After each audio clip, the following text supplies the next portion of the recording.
Hello friends, this is Anand Sharma. Very good morning. I'm sure you are revising. आप revise कर रहे होंगे. बहुत कठिन है डगर पन घटकी. It's not that easy. कितनी ही कहानियां आप सुन लें, कितने आप कुछ भी देख लें, कुछ भी कर लें, जब तक आप नहीं पढ़ेंगे आप अंग्रेजी नहीं बोल पाएंगे, जब तक आप रिवीजन नहीं करेंगे. Is that clear? So I come direct to straight to my point. Idiom and phrases part 2, that is dark horse. Dark horse का मतलब होता है ऐसा घोड़ा जिसके बारे में सब बहुत लाइटली लेते हैं कि कुछ भी नहीं है यार. I remember, I tell you a story. It's not story, it's fact. सब सोच रहे थे कि कौन प्रधानमंत्री बनेगा, और देवगौड़ा जी सो रहे थे, खराटे ले रहे थे. He was स्नॉर्टिंग. खराटे लेने को स्नोर भी कहते हैं और स्नॉर्टिंग भी कहते हैं. ये साइंस का वर्ड है, ये जनरल वर्ड है, मीनिंग एक ही. ही वाज स्नॉर्टिंग और वहां से उनको उठाया, चल भाई प्रधानमंत्री बन जाओ. This is called dark horse. Class में आप सोचते थे बच्चा कुछ नहीं कर पाएगा, सबसे आगे निकल गया. That is called dark horse. Is it clear? So try to prove dark horse. Dark horse. The next is make ado. Make ado का मतलब है तिल का ताड़ बनाना. आपने भाई बहनों को आपस में दोस्तों लड़ते, इसने ऐसे करके मारा, उसने मारा, उसने, फिर मारते मारते मारते मारते पिटाई शुरू हो गई. तिल का ताड़ बनाना. तिल का ताड़ बनाना, दैट इज एडू. इसको एडू पढ़ेंगे. To make ado. Storm in the cup of tea. ऐसे ही चाय की प्याली में तूफान. कोई बात तो है नहीं. हल्ला करना, मतलब बेवजह शोर शराबा कर देना. और इसके लिए एक और इडियम है, that is to make a mountain of a molehill. Mole एक चूहे से बड़ा, एक थोड़ा सा बड़ा एक एनिमल होता है. वो बड़ी ऊंची पहाड़ी बनाता है तो इतनी सी बन जाती है. फिर वो अपनी पहाड़ी पे बैठ के कहता है, मैंने पहाड़ बना दिया. इसका मतलब हुआ तिल का ताड़ बनाना. मीनिंग वही है, to make a mountain of a mole hill.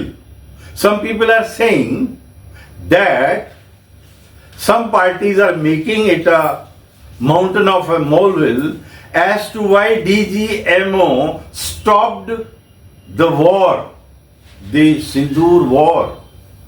Right? Okay. Now we come to man of letters. बहुत पढ़ा लिखा व्यक्ति, बहुत ही काबिल व्यक्ति. We use it for Dr. Radhakrishnan. He was a man of letters. Man of letters. We have another word for this, is erudite. Erudite. Now we come to pros and cons. इसको pros भी कहते हैं, pros भी कहते हैं. जैसे आपको पढ़ना है वैसे पढ़ लो. एक बहुत बड़ा, there is a big huge pandemonium. ये समझो पांडे जी हारमोनियम बजा रहे हैं. पांडे मोनियम, MONIUM. अब जाकर वो शांत हुआ. एक बहुत बड़ा झगड़ा कैम्ब्रिज यूनिवर्सिटी में और ऑक्सफोर्ड यूनिवर्सिटी में चल रहा था कि ये पोइम को क्या बोले थे? पोम. ऐसे बोलो पोम, दूसरा कहते नहीं हम पोइम बोलेंगे. तो झगड़ा चलता रहा. अब फाइनल क्या हुआ? Poem. So let's not go into that controversy. I am telling you the word. Pandemonium means हल्ला, जैसे आजकल आप पार्लियामेंट में देख रहे हैं, लोकसभा राज्यसभा में. Total chaos. Total chaos. इसको chaos पढ़ते हैं. ये सड़क पर भी होता है जब PPTT होती है. That is chaos. Total chaos. Now the next word is pros and cons को हम merits and demerits भी कहते हैं. Merits and demerits. Advantages and disadvantages.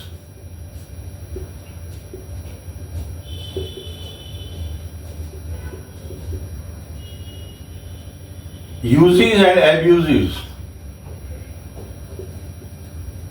Plus and minus.